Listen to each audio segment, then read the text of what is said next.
നമ്മൾ adrenal gland എന്ന് കേട്ടിട്ടുണ്ട്. അഡ്രീനൽ ഗ്ലാൻഡ് അതായത് നമ്മുടെ ബോഡിയിൽ ഇത് കിഡ്നിയുടെ പടം. കിഡ്നിയുടെ മുകളിലായിട്ട് ഒരു ഗ്ലാൻഡ് ഉണ്ട്. ഈ ഗ്ലാൻഡിന് പറയുന്ന പേരാണ് അഡ്രീനൽ ഗ്ലാൻഡ്. ഈ അഡ്രീനൽ ഗ്ലാൻഡ് രണ്ട് ഭാഗങ്ങളുണ്ട്. ഒന്ന് അഡ്രീനൽ കോർട്ടക്സ്, അതായത് പുറത്തെ ഭാഗത്തിന് അഡ്രീനൽ കോർട്ടക്സ് എന്നും അകത്തെ ഭാഗത്തിന് അഡ്രീനൽ മിഡുല എന്നാണ് പറയുന്നത്. അപ്പൊ കോർട്ടക്സ് ഉൽപ്പാദിപ്പിക്കുന്ന ഹോർമോണുകൾ വ്യത്യാസമാണ്, മിഡുല ഉൽപ്പാദിപ്പിക്കുന്ന ഹോർമോണുകൾ വ്യത്യാസമാണ്. കോർട്ടക്സ് എന്താണ് ഉൽപ്പാദിപ്പിക്കുന്നത്? ഗ്ലൂക്കോകോർട്ടിക്കോയിഡ്, മിനറാലോകോർട്ടിക്കോയിഡ്. ഈ രണ്ട് ഹോർമോണിനെയാണ് പുറത്തെ പാളി ഉൽപ്പാദിപ്പിക്കുന്നത്. അകത്തെ ഭാഗം ഉൽപ്പാദിപ്പിക്കുന്നതോ എപ്പിനെഫ്രിൻ, നോൺ എപ്പിനെഫ്രിൻ. ഇത് നമ്മൾ കേട്ടിട്ടുണ്ട്.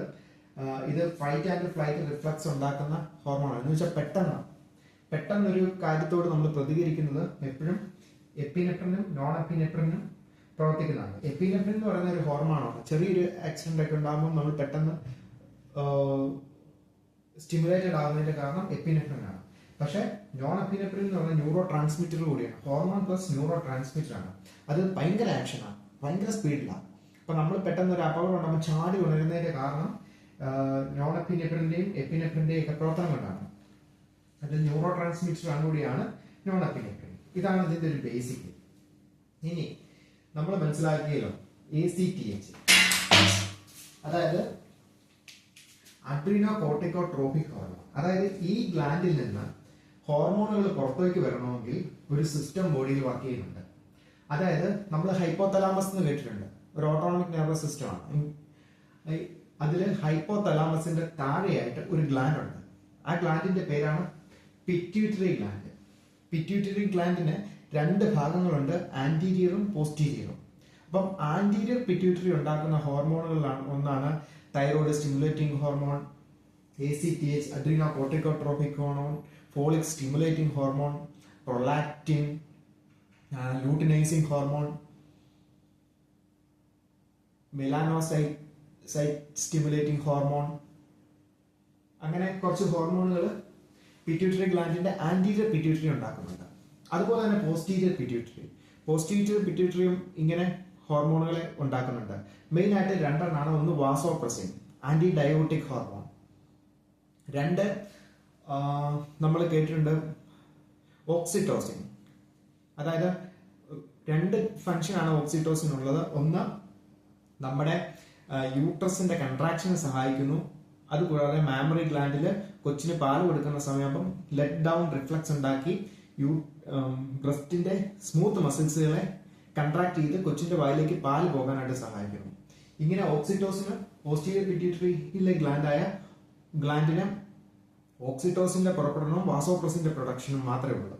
ബാക്കി എല്ലാം കൂടുതലും ആന്റീരിയർ പിറ്റ്യൂട്ടറിയാണ് ചെയ്യുന്നത്. അപ്പം ആന്റീരിയർ പിറ്റ്യൂട്ടറിയിൽ പ്രധാനപ്പെട്ട ഒരു ഹോർമോണാണ് ACTH. അതായത് ഈ അഡ്രീനൽ കോർട്ടക്സ് ഇതിനോട് കമാൻഡ് ചെയ്യുന്ന ഹോർമോണാണ്. അതായത് ബോഡിയിൽ എന്തെങ്കിലും ഒരു വ്യത്യാസം ഉണ്ടായി അഡ്രീനൽ ഗ്ലാൻഡിൽ നിന്ന് കൂടുതൽ ഗ്ലൂക്കോകോർട്ടിക്കോയിഡോ മിനറാലോകോർട്ടിക്കോയിഡോ ഉൽപ്പാദിപ്പിക്കാനായിട്ട് കമാൻഡ് കൊടുക്കുന്നത് ഈ ACTH ഹോർമോണാണ്. ഇത് ആന്റീരിയർ പിറ്റ്യൂട്ടറി ഗ്ലാൻഡ് ഉൽപ്പാദിപ്പിക്കുന്ന ഹോർമോണാണ്. മനസ്സിലായോ? അപ്പം ഈ ഗ്ലാൻഡ് ഉൽപ്പാദിപ്പിക്കുന്ന ഹോർമോണാണ് ഗ്ലൂക്കോകോർട്ടിക്കോയിഡ്, മിനറാലോകോർട്ടിക്കോയിഡ്. അപ്പം മിനറാലോകോർട്ടിക്കോയിഡിന്റെയും ഗ്ലൂക്കോകോർട്ടിക്കോയിഡിന്റെയും ഫംഗ്ഷനാണ് നമ്മൾ ഇനി അറിയേണ്ടത്. കാരണം ഇതറിഞ്ഞാലേ നമുക്ക് അതിന്റെ അബ്നോർമാലിറ്റി മനസ്സിലാകത്തുള്ളൂ. അപ്പം ആദ്യമായിട്ട് പറയുന്നത് ഗ്ലൂക്കോനിയോജെനിസിസ് ആണ്. അതായത് ഇൻസുലിൻ ഇല്ലെങ്കിൽ പോലും ബ്ലഡില് ഗ്ലൂക്കോസിന്റെ പ്രൊഡക്ഷൻ ഉണ്ടാക്കുന്നത് ഈ ഗ്ലൂക്കോകോർട്ടിക്കോയിഡാണ്. മനസ്സിലായോ? അതുകൂടാതെ സോഡിയം അബ്സോർപ്ഷൻ, അതായത് നമ്മുടെ യൂറിനിലെ കിഡ്നിക്കകത്തൂടെ ഗ്ലോമറുലാർ ഫിൽട്രേഷനിലൂടെ ഈ വാട്ടർ കടന്നു പോകുമ്പം അതിൽ നിന്ന് സോഡിയത്തെ റീഅബ്സോർബ് ചെയ്യുന്നു. അതായത് വീണ്ടും സോഡിയത്തെ ഉള്ളിലേക്ക് കയറ്റുന്നു, നമ്മുടെ ബോഡിയിലേക്ക് തന്നെ കയറ്റുന്നു. ആ പണി ചെയ്യുന്നത് ഗ്ലൂക്കോകോർട്ടിക്കോയിഡാണ്. അപ്പം ആ പണി ഇത് സോഡിയത്തെ ഉള്ളിലേക്ക് കയറ്റുമ്പോൾ അതിന്റെ കൂട്ടത്തിൽ ഒരു പ്രശ്നം കൂടി ഉണ്ട്, വാട്ടർ ബൈൻഡിങ് ആണ് സോഡിയം. അപ്പം വാട്ടറിനെയും സോഡിയം പിടിച്ചുകൊണ്ട് പോരും. വാട്ടർ ബൈൻഡിങ് ആണ് സോഡിയം. അപ്പം സോഡിയം ഉള്ളിലേക്ക് പോരുമ്പം സ്വാഭാവികമായിട്ടും വെള്ളവും വാട്ടറും നമ്മുടെ ബോഡിക്ക് ഉള്ളിലേക്ക് തന്നെ പോരും. അപ്പം ഒപ്പം അതിന് അടുത്ത ഫംഗ്ഷൻ ഉണ്ട്, പൊട്ടാസ്യത്തെയും കാൽസ്യത്തെയും എക്സ്ക്രീറ്റ് ചെയ്യും. നമ്മുടെ ബോഡിയിൽ നിന്ന് പൊട്ടാസ്യത്തെയും കാൽസ്യത്തെയും പുറത്തേക്ക് തന്നു, ബോഡീനെ സ്വീകരിക്കാൻ അനുവദിക്കത്തില്ല. മനസ്സിലായോ? അപ്പം പൊട്ടാസ്യത്തെയും കാൽസ്യത്തെയും എക്സ്ക്രീറ്റ് ചെയ്യുക മാത്രമല്ല, ഇൻഡസ്ട്രൈനിൽ വരുന്ന കാൽസ്യത്തെ അബ്സോർബ് ചെയ്യാനും ഈ ഹോർമോൺ സമ്മതിക്കത്തില്ല. പിന്നെ BP റെഗുലേഷൻ, അതായത് നമുക്ക് മനസ്സിലായല്ലോ, വാട്ടർ ഒരുപാടായിട്ട് നമ്മുടെ ശരീരത്തിലേക്ക് വന്നു കഴിഞ്ഞാൽ സ്വാഭാവികമായിട്ട് BP കയറും. അതുപോലെ വാട്ടർ കുറഞ്ഞാലും BP കുറയും. അപ്പം BP റെഗുലേറ്റ് ചെയ്യുന്ന, വാട്ടർ കയറ്റി ഇറക്കിയും BP കുറയ്ക്കുന്നതിനും BPയുടെ റെഗുലേഷനും ഈ ഹോർമോണിന് പ്രാധാന്യമുണ്ട്. പിന്നെ മെയിൽ സെക്സ് ഹോർമോൺ ഇതുണ്ടാക്കുന്നത് ഗ്ലൂക്കോകോർട്ടിക്കോയിഡാണ്.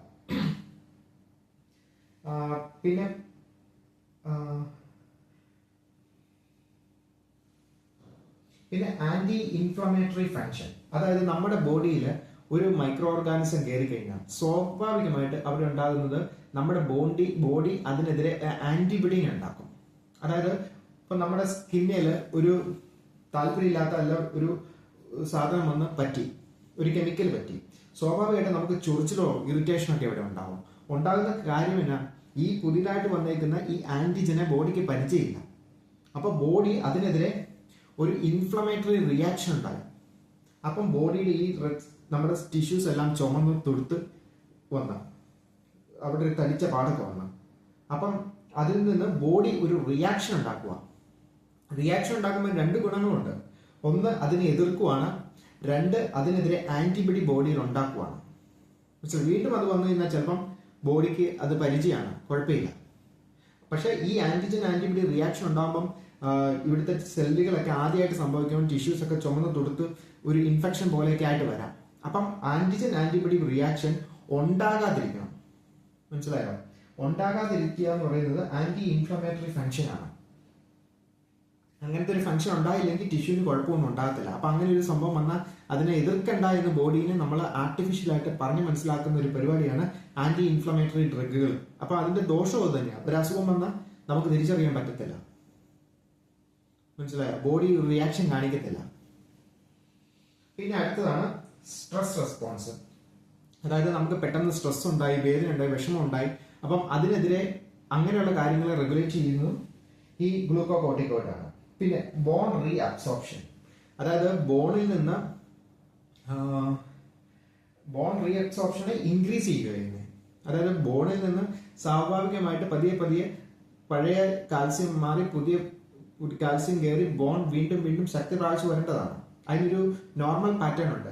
പക്ഷെ ഇത് ഇൻക്രീസ്ഡ് റീ അബ്സോർപ്ഷൻ ആണ്. ഗ്ലൂക്കോകോർട്ടിക്കോയിഡ് ശരീരത്തിൽ ഓവർ ആയിട്ടുണ്ടെങ്കിൽ ഇൻക്രീസ്ഡ് ബോൺ റിസോർപ്ഷൻ ഉണ്ടാവും. മനസ്സിലായോ? ഇല്ലെങ്കിൽ നോർമൽ ആയിട്ട് അതിനെ ചെയ്യുന്നത് ഗ്ലൂക്കോകോർട്ടിക്കോയിഡാണ്. അതിനെ ഒരു രീതിയിൽ കൺട്രോൾ ചെയ്ത് കയറ്റി ഇറക്കിയൊക്കെ വിടുക. മനസ്സിലായോ? പിന്നെ അടുത്തതാണ് പ്രോട്ടീൻ മെറ്റാബോളിസം. അതായത് നമ്മുടെ ബോഡിയിൽ ഒരു മെറ്റാബോളിസം ഉണ്ട്. സാധാരണ നമ്മുടെ ബോഡി എനർജി ഉണ്ടാക്കുന്നത് ഗ്ലൂക്കോസിൽ നിന്നാണ്. ഗ്ലൂക്കോസിനെ ഗ്ലൈക്കോജൻ ആക്കിയൊക്കെ ബോഡി സ്റ്റോർ ചെയ്ത് വെക്കും. ആവശ്യം വരുമ്പോൾ ഗ്ലൈക്കോജൻ എടുത്ത് ബോഡി ഉപയോഗിക്കും. പക്ഷെ ഇവിടെ ഒരു പ്രോട്ടീൻ മെറ്റാബോളിസം അങ്ങനെ നടക്കാറില്ല. അവസാനം ബോഡിയിൽ ഗ്ലൂക്കോസ് ഒന്നും ഇല്ലെങ്കിൽ പ്രോട്ടീൻ മെറ്റാബോളിസം നടക്കും. പക്ഷെ ഇത് ഗ്ലൂക്കോസ് ഉണ്ടെങ്കിൽ പോലും പ്രോട്ടീൻ മെറ്റാബോളിസം നടത്തും. മനസ്സിലായി? പ്രോട്ടീൻ മെറ്റാബോളിസം നടത്തുന്നത് ഗ്ലൂക്കോകോർട്ടിക്കോയിഡിന്റെ ഫംഗ്ഷനാണ്. മനസ്സിലായോ? സാധാരണ രീതിയിൽ അത് ചെയ്യാറില്ല. എന്നാൽ നമ്മുടെ ബോഡിയിൽ പട്ടിണിയോ വിശപ്പോ നമ്മൾ സ്റ്റാർവേഷനിലോ ഫുഡൊന്നും കഴിക്കാതിരുന്നാൽ പ്രോട്ടീൻ മെറ്റാബോളിസം ഉണ്ടാവും. അതുകൊണ്ടാണ് നമുക്ക് ചെറിയ ഹെഡേക്ക് ഒക്കെ ഉണ്ടാവും. കാരണം കീറ്റോൺ ബോഡീസ് ബോഡിയിൽ ഉണ്ടാകുന്നതുകൊണ്ട്. കാരണം പ്രോട്ടീൻ മെറ്റാബോളിസത്തിന്റെ വേസ്റ്റ് പ്രൊഡക്റ്റ് ആണ്. അപ്പൊ പ്രോട്ടീൻ മെറ്റാബോളിസം നടത്തുന്നത് ഗ്ലൂക്കോകോർട്ടിക്കോയിഡ് ആണ്. ഇതുപോലെ തന്നെ ഫാറ്റ് മെറ്റാബോളിസവും അത് നടത്തും.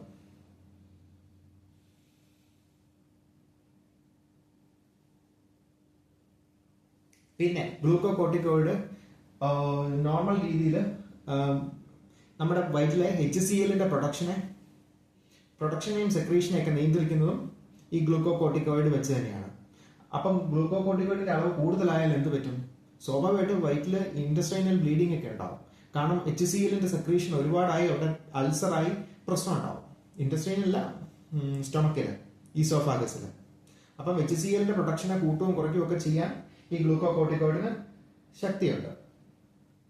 പിന്നെ നമ്മൾ അധികം കേട്ടിട്ടില്ലാത്ത സർഫസെന്റ് ഉണ്ടാക്കാൻ, അതായത് ലെൻസിലെ സർഫസ്റ്റന്റ് ഉണ്ടാക്കാൻ ഇതിന് ശക്തിയുണ്ട്.